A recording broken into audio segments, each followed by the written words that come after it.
வணக்கம் நண்பர்களே. லிலு தமிழ் ஸ்டோரிஸ் சேனலுக்கு உங்களை அன்புடன் வரவேற்கிறோம். இந்த மாதிரி மனதை தொடும் கதைகள் பிடித்திருந்தால் சப்ஸ்கிரைப் பண்ணுங்க, லைக் மற்றும் ஷேர் செய்ய மறக்காதீர்கள்.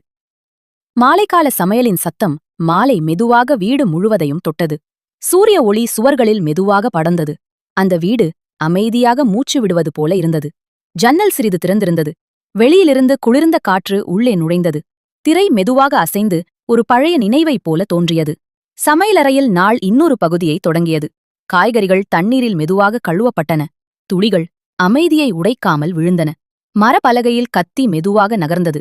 ஒவ்வொரு வெட்டும் சத்தமும் ஒரே ரிதமில் ஒலித்தது. அந்த சத்தம் கூட அந்த அமைதியில் கலந்து போனது. அடுப்பில் பாத்திரம் மெதுவாக சூடானது.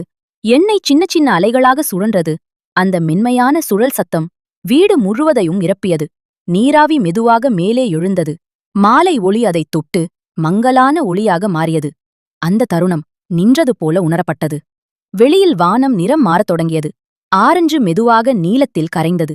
நாள் அமைதியாக இரவாகிக் கொண்டிருந்தது. மேசையில் தட்டுகள் ஒழுங்காக வைக்கப்பட்டன. சூடான உணவு அமைதியாக காத்திருந்தது.